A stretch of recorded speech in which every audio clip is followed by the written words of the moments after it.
Abracadabra.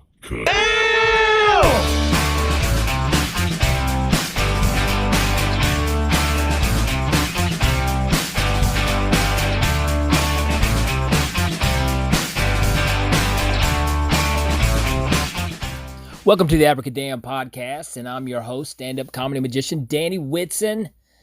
I hope everyone is having a fantastic Christmas so far. It is Christmas Eve here at the Whitson Cabode.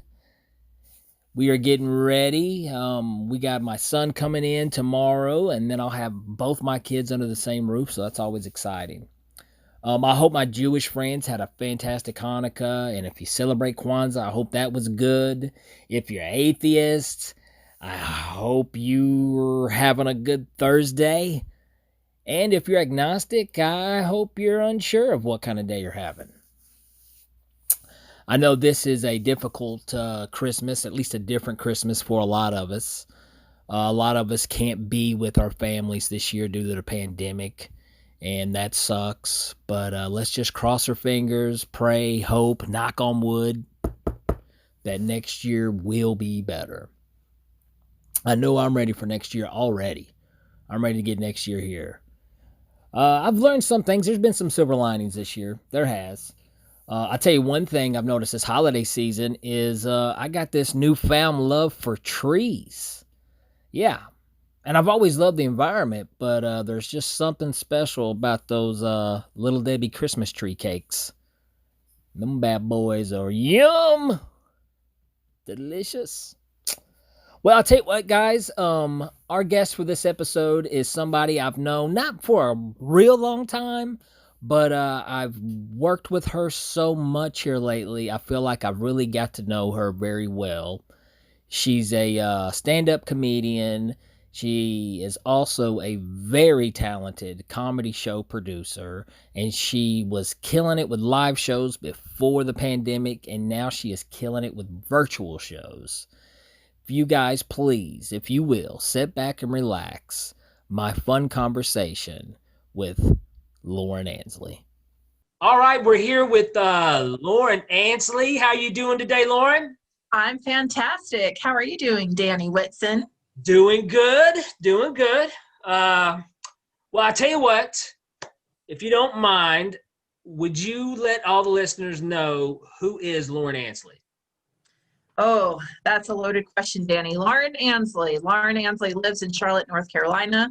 She is years old and has a background in doing stand-up comedy, and now is the owner of Beerly Funny and Lauren Ansley Comedy Productions. And I work with companies and book amazing entertainers to create fun events and programs for companies.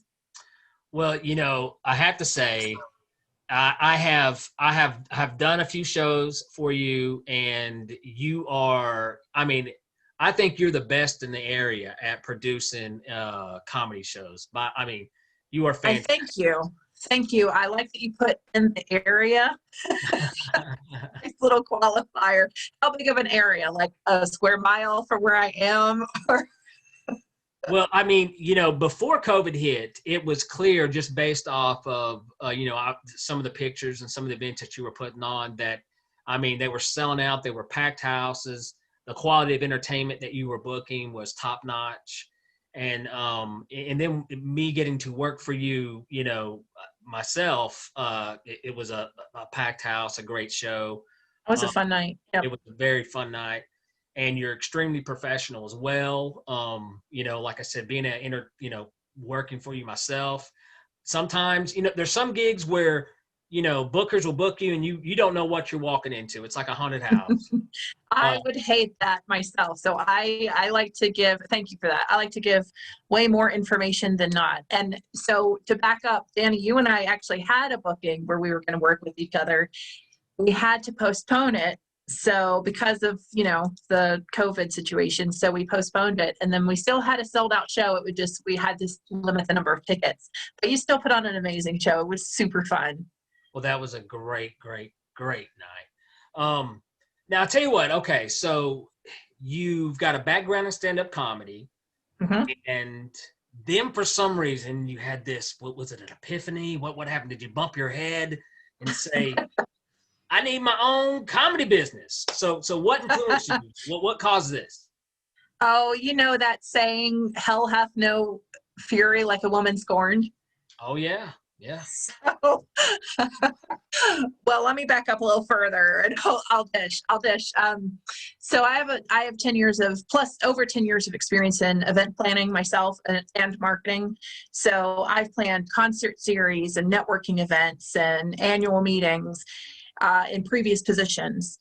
And I love promotion and marketing. And I'm actually really shy, believe it or not. I have a very small, close knit circle, but have lots of acquaintances as well. And I consider you a dear acquaintance, Danny.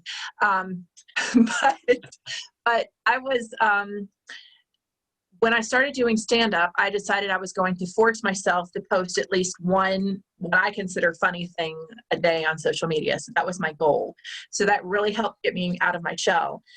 And I started going to events, and I would had this day job, and I would go into the bathroom and like practice my set for 5 minutes at a time. I'm sure the company thought I had some type of medical condition, but I would do that to prep, and then I would go to these shows, and then it's hard to get people out to a comedy show, but in a lot of cases there were no flyers up. The venue hadn't like co-hosted the event on social media. No one knew it was happening, and I'd get frustrated to be going to these places in the back of the bar next to the pool table, or no one knew there was a show going on. So I decided to host my own show, and I actually was working with someone, and that's the quote of the fury part. I myself and another comedian actually worked with someone to host a series of shows, and we had a great time. It was super fun, but the person who coordinated it was getting paid and wasn't passing that along.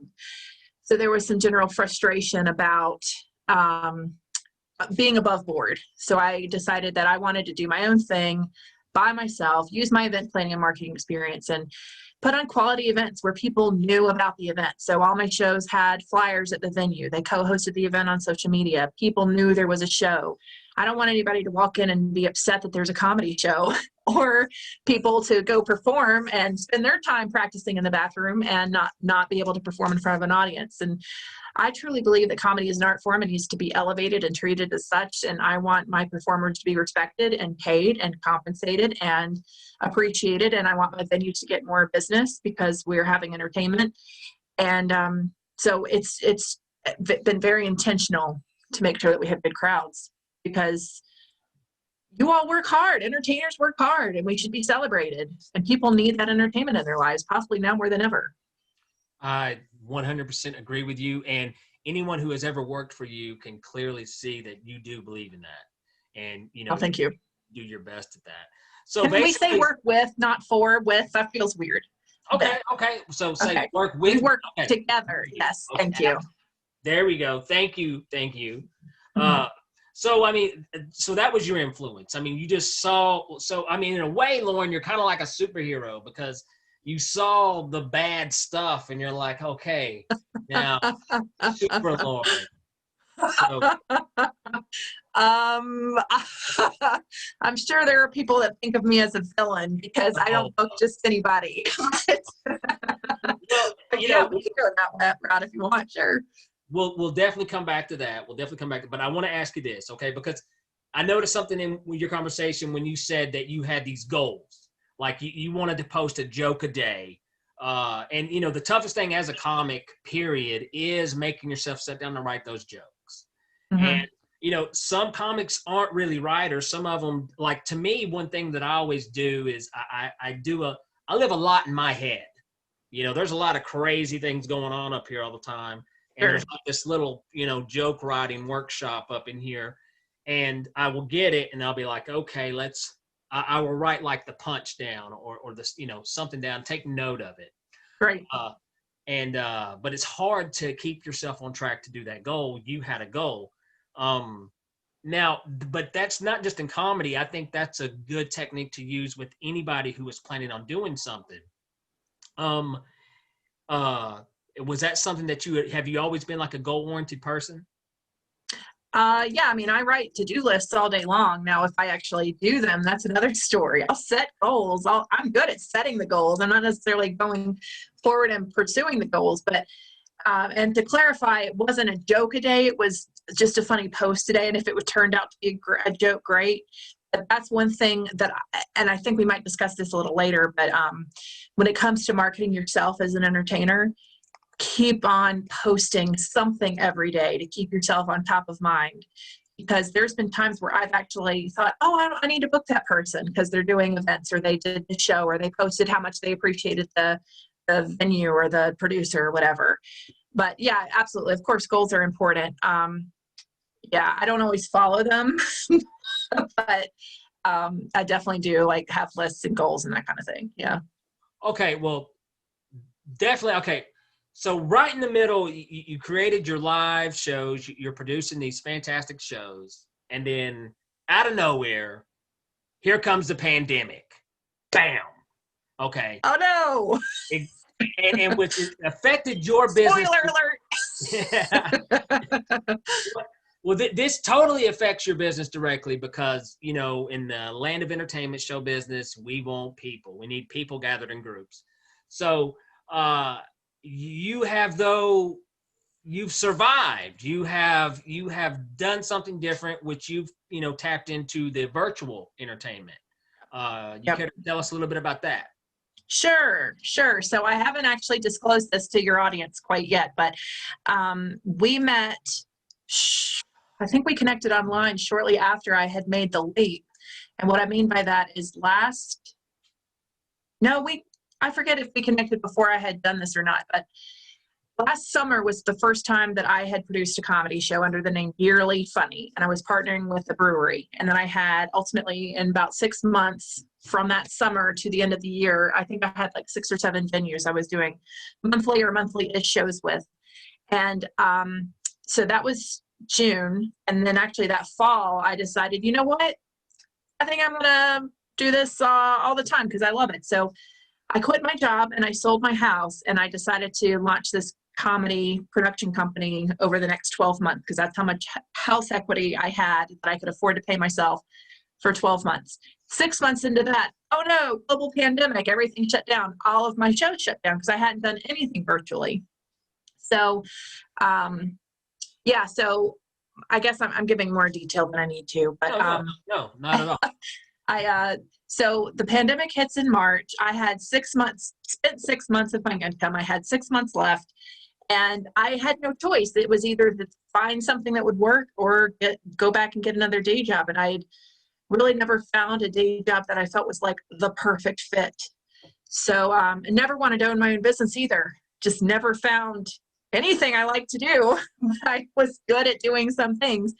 And it just so happens that this combines all of the things that I liked about all the previous positions. So it's kind of crazy. Anyway, I know you didn't ask for all of this, but I'm kind of rambling. Feel free to stop me at any point. So when the pandemic hit in March, I was like, oh no, my shows are gone. No problem. I can wait it out for 2 weeks. You know, that's turned out to be a much longer process. But yes, my first virtual show was a comedy show in April.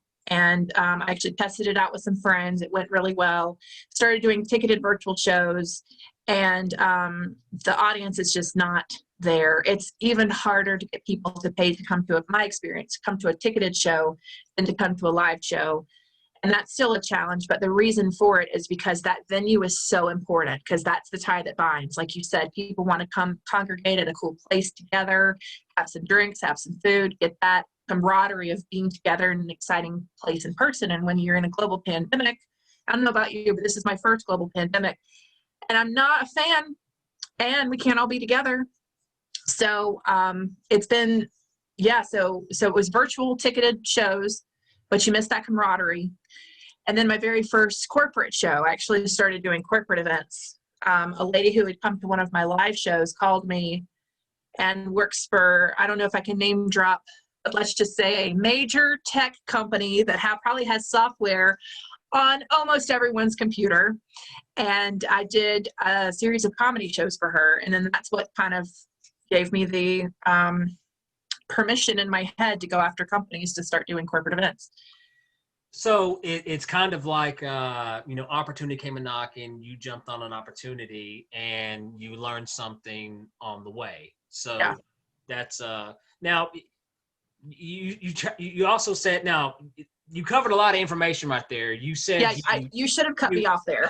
well, I'm also, it's okay. That's okay. Well, it's fine. It's fine. I'm a firm believer in, if you want to do something, you do have to leap. And even though it's terrifying and it's scary, but and there's some ways that I think you have to be backed into a corner also, is the only way that you're going to be able to do that. Yep. And you said, I quit my job and I sold my house. That sounds absolutely insane. Thank you. But it's almost like, some people are locked in this type of thinking to where they're like, I can't believe, I can't imagine living not guaranteed that paycheck every 2 weeks. I couldn't either. And most people can't think that way. And I've compared it to this because as an entertainer, nothing's guaranteed. And really, let's be honest, in life, nothing's guaranteed anyways. It's an illusion. It's an imaginary. It's a magical illusion. Magical illusion. Nothing's guaranteed. And true. So, I have the hustle mentality myself, and I think to be a good entertainer or even an entrepreneur like yourself, you have to have a hustle mentality. And now, so, and with entrepreneurs, let me ask you this. Is there an entrepreneur out there right now that you look up to? Oh my gosh. It would have been helpful if you'd given me these questions in advance, Danny, because, I'll be totally honest. Like, people ask me the question of, what's the comedian that you look up to? And I'm like, well, I'm not allowed to say Bill Cosby anymore, but, not off the top of my head that I can think of, because I never actually wanted to be my own business owner. It was not something that I have very little exposure to this. Like, the one person that I know in a close situation does not enjoy being a business owner. So it was not something I ever really wanted to do or have influence on. So I can't think of anyone. Well, I'll tell you this. You do know the comic, Dick Gregory. Sure. Yes. Okay. Of course, he's a legend. There's so many great quotes out there from Dick Gregory. One of my favorites, which, gosh, there's so many good ones. But basically, and I don't even know if this is word for word, but he talks about how America is set up for an entrepreneur. Oh, nice. So, and as an entertainer, whatever it is, a comic, magician, musician, you are an entrepreneur, because there comes down to a point to where you have to think about what you're doing as your own business. Mm-hmm. So, he's definitely one of my favorites. I also, and even though sometimes he catches slack for saying something or doing something, but I'm an Elon Musk guy too, because I want to go to Mars. And then there's that one, oh God, there's this crazy lady. What is her name? Lauren Ansley. So what? She's on the list too. Oh, Lord. Now, okay, well, since you talked about having your own business, what advice would you give, and not just in entertainment, but for anybody thinking about wanting to make the leap? They're sick of their day job. They want to make a change, but they're a little scared. What advice, besides find a good real estate agent? Well, I will give the same advice that has been given to me over the years when doing comedy, and that is, don't do it. Which, for the record, is terrible advice. It's terrible advice. But it's also really good advice. But it's terrible advice because no one's going to follow it. Because if they're asking you that question, they want to do it, and it's what they want to do. So, man, if I had if and I think this is a fair statement. If I had known back in September when I put my house up for sale, if I had known what the next 12 months would be like and how difficult it would be, I probably would not do it. Or if I had known what I know now, I probably would have been too scared to do it. So I'm glad that I was oblivious and that I went for it. And it's a unique situation because I'm not married. I don't have any kids. I had the ability and an opportunity to move in with some dear friends of mine and have very low cost of living to be able to afford to do this and stretch the money. Not everyone has that opportunity. Some people are in very cushy day jobs. They make a lot of money. It's going to be hard to replace that income.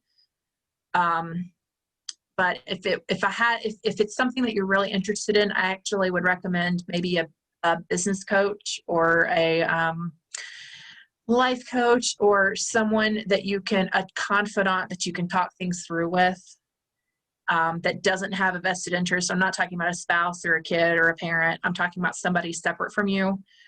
There are people that do that and do that as a job to kind of talk about career transitions or that kind of thing, and rely on those experts to talk with you and give you some advice and soak up as much information as you can. There's a group called Score, SCORE.org, that gives out business advice to new businesses and entrepreneurs. Just get as many resources as you can so that you know what you're doing, or at least you think you do when you do it. That's all. So in a lot of ways, though, you're saying ignorance is bliss. So, yes, like, of course, if somebody wants to go swim in the ocean, they're like, man, I really want to swim in the ocean. They get in the ocean, and all these sharks start attacking them. Like, damn, this was a bad idea. But they survive and they make it to the island, and they're like, well, I swim the English Channel, but I wouldn't have done it if I'd done all those sharks that have been there. So, but I mean, well, if you're jumping into the ocean and you're not aware that sharks are there, you probably shouldn't do that. Because there are sharks there, and I think most people know that. But yeah, I feel you. So I had no idea. Well, what if okay, all right, well, let's do this. Well, what if it wasn't sharks? What if it was kangaroos? And in the ocean? In the ocean. Yeah, definitely. You get a pass for not realizing there would be kangaroos in the ocean. Like, man, I would have never went swimming if I would have known there were these pissed off kangaroos in the ocean. In the English Channel. Yes, in the English Channel. So you get a pass. They were polite a little bit because everything. But I actually had a 12-month runway. And you think a year, that's plenty of time. Well, now I'm hearing from business owners that you really need to have 5 years in order to know if it's a successful idea. You have to give it 5 years. If you had, I'm an impatient person. That's why I did this, is because I'm very impatient too. So I was ready now. Speaking of ready now, what advice do you have for comics maybe looking to work with an agency? Yeah, so I'm not set up as an agency per se. I'm more like a boutique, maybe agency. I don't know, but I need to really work on my messaging. But when it comes to wanting to be like booked on a show, for example, or something like that, or an agency, I don't have that much experience with other agencies because I haven't been doing comedy that long to require an agent personally, but from what I've seen from my friends and things who are in it, professionalism is key. I've heard so many times, and I agree with this, that you can be the most talented, the funniest, the most creative, the best performer on stage. But if you're late to a gig, if you don't keep in touch with the producer, if you make them stress that you won't show up, if you are a diva, if you are difficult to work with, if anything that would give them pause to booking you or booking you again, get rid of that. Have a solid work ethic. Communicate with them. Keep in touch. Post on your social media regularly. Have a positive vibe if possible. Don't talk crap about the venue. Don't post anything negative about who's booking you, because you know what? If you have a terrible experience with another booker and you post about it, you may be completely validated. You may be completely correct. But me as a fellow producer, makes me scared because what are you going to say about my event? It's the same thing as not insulting a potential employer when you go for, or a current employer when you go for another job. Never talk bad. It's the same thing as when you're on a date. You don't talk bad about your exes. You move forward. So it's about having a very good work ethic. And you don't have to be the funniest person or the most talented person in the room. It's just true. If you have a solid work ethic, if you're reliable, if you show up on time, I'm going to book someone who is, maybe I'll book someone who's like a 7 out of 10 funny over a 10 out of 10 funny. If the 10 out of 10 person is late or isn't reliable or talks smack about other producers or whatever. So work ethic is definitely number one, and that encompasses a lot of things. You would think, and you would think that would be common sense for the most part, but there are people that need to be told that, unfortunately. Mm-hmm. All right, well, let's do this. Okay, we've been talking about all this comedy productions and stuff, but now let's get down to the real nitty gritty. Oh no, what is this? What's this? What's happening? We're going to get down to the really tough questions, okay? Now, I'm not somebody who, I'm not a real, I'm not super into politics. I'm not, but we live in a day and age where politics, it's almost hard to dodge political questions. So now me and you have both seen a lot of change in our lifetime. We have already just, in our country, a lot of things have changed. They really have. Mm-hmm. A lot of focus is on, women. We're seeing women, women-owned businesses. That's a big thing. We just saw in college football. That's a thing. Can you believe that women owning businesses? That's crazy. We're letting them own businesses now. Well, and in college football at Vanderbilt, Sarah Fuller just kicked the extra point, which was pretty awesome, and I think that's really cool. She is catching some static because of it, but I think it's just most dudes get a little nervous when they see another lady kicking balls. Okay, so that's fair. Makes them a little nervous. But now we're going to go in a completely different direction here because I want your honest, true opinion about this. For president, okay? This is for president. And this will also help the listeners get to know you a little better, okay? It's an easy question. I'm just going to be honest with you. And you may, lose some fans if you're honest with this. So I don't have any, so that's okay. Okay. I don't mind. For president, okay? And if you had to choose one or the other, which one do you think would make a better president? A dog or a cat? And first of all, don't act like this could not happen, because this can happen. That's actually a very insightful question. And I got to go with my gut reaction on this. I'm going to say cat. Ooh. Yep. Now okay. You said cat. Now think about that real hard. You said cat. I did. Now, oh boy, I could see cats though being a little conservative, a little tough love, little, I don't know. But, cat. Why I said cat? Can I justify? Let's hear it. Why did you say cat? Cats do what cats want to do, and they let you know what they think. So there's not going to be as much lying. There's not going to be as much people pleasing. Dogs are very, dare I say, surface level. So I think dogs would be very good politicians because they'll say whatever to make you feel good. They'll suck up to you. Well, okay.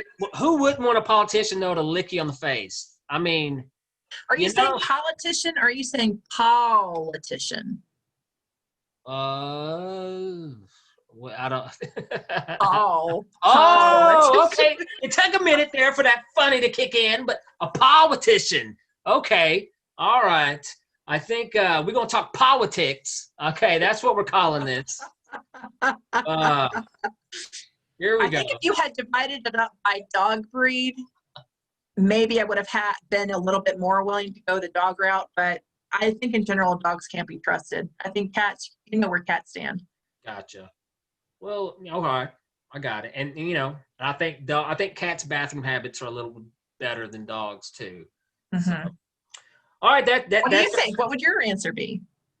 I mean, you know, I thought that because you know I am a dog and cat person, and I always thought that I'd want a dog as a president, because I mean I know sometimes I like to be, you know, lied to my face by you know and I feel Yeah. like you know dogs. One thing you know, sometimes on dogs have absolutely no dignity at all either. God, they're really close to being like all the politicians that we do know. Yeah. You know, I mean, they will latch onto your leg and not let go, and we know a lot of those already. So, Why do you know a lot of those? I'm just saying You went to the dog politicians. park. I'm talking politicians. I'm talking politicians. So that's the so. But no, I actually I guess I can side with you. Let's go with the cat. Let's go with the cat. Let's go with the cat. Solid choice. Solid choice. Well, this is the Abracadamn podcast, and the reason why we can't call it the Abracadamn podcast without doing some magic. Do it. Do it. I love you. She's like, do it. I love magic. Did I just hear some card shuffling? Oh, you want to hear some cards? Listen. Yeah. We're doing card. Here we go. Nice. Okay. All right. So we're going to try this. We do this every episode. No one has gotten it right yet. Oh, I blame you, the host. Woo. Here we go. All right. Now we're going to try some mind reading, Lauren. Okay. We're going to try to get in your mind, do some mind reading.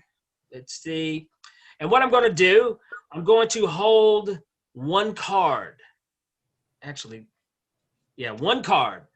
Up just like this. Can you see it? Okay. It doesn't matter. In the land of Zoom, we're zooming. Yep, I see it. All right, cool. Take the first card that pops in your head and name it out loud. 3 clubs. Oh my gosh. You know, you're not going to believe this. You are not going to believe this. That was amazing. Let me see it. No. Oh.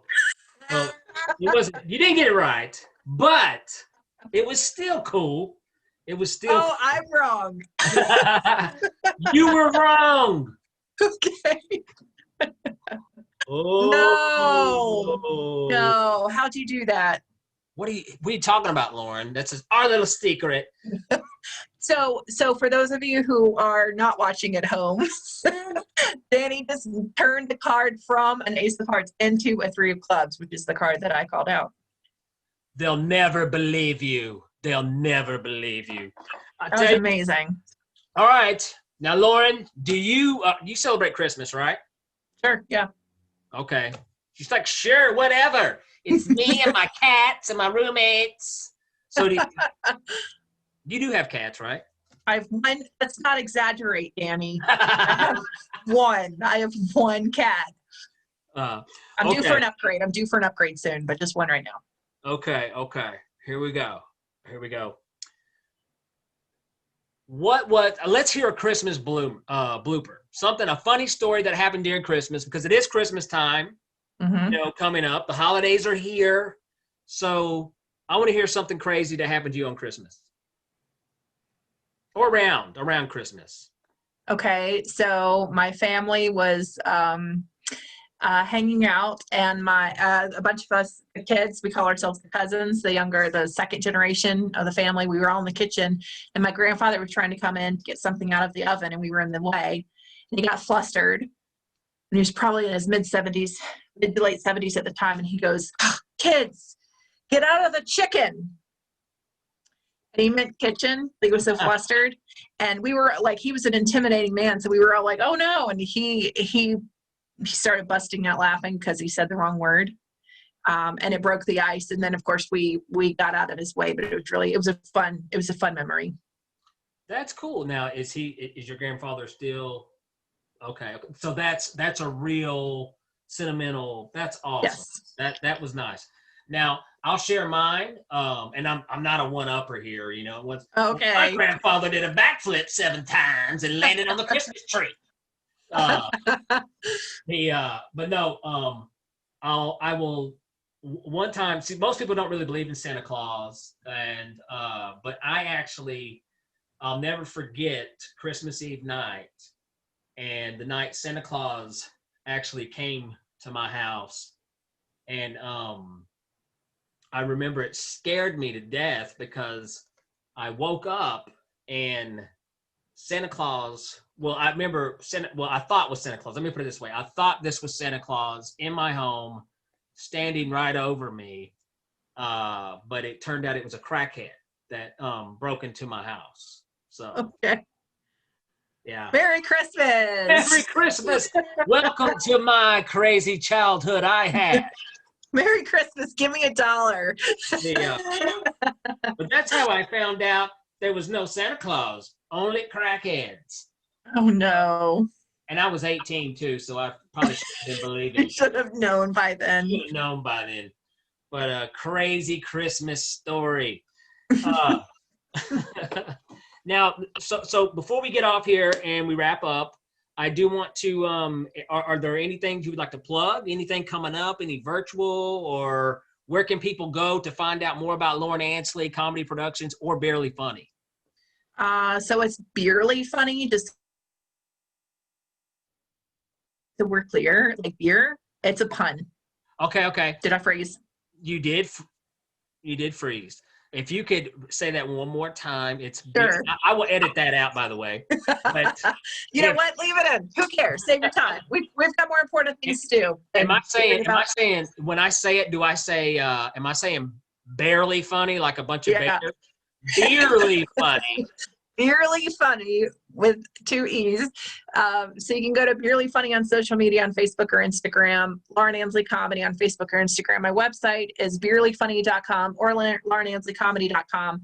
And I want to put a plug in for the fact that I do book comedians, magicians, musicians, all kinds of entertaining mixologists, all that kind of stuff, including the incredible magic and comedy Danny Whitson, Super Magic Boy, who has set up an amazing virtual experience with the red curtain and everything. And he's talking about upgrading even further beyond that for like a whole studio thing in your house. This guy is dedicated. We have done at least 2, if not more, events together. We have some more coming up where you have absolutely delighted the crowd. And I've gotten rave reviews. So I would like to also plug the host of the Abracadamn podcast, Danny Whitson, as an incredible performer. You should absolutely book him, and he's got some fun clips that he can show you too. So, Lauren, you are too kind. Thank you so much, Lauren. You're welcome. I tell you what, Lauren, I look forward to working for you more, or working with you. Yes, please. Thank you. And I tell you what, Lauren, thank you so much for coming on, doing the podcast. Danny, this was fun. Absolutely. Thanks so much. All right, that does it for this episode with my good friend Lauren Ansley. I hope you guys enjoyed that. I always enjoy talking to Lauren. And also remember, if you guys have any special events coming up for 2021, you definitely want to look her up and let her take care of those needs. She is fantastic. We do have a episode coming out, special episode coming out. Should be out by next Tuesday. I'm excited. I actually spoke with Dr. Cliff James.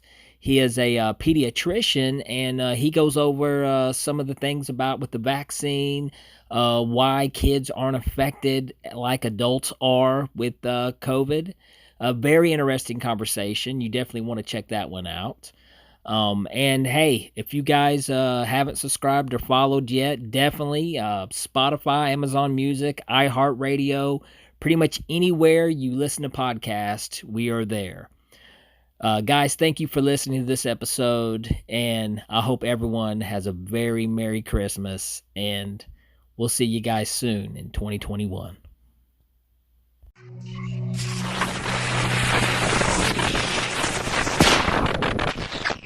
Abracadabra.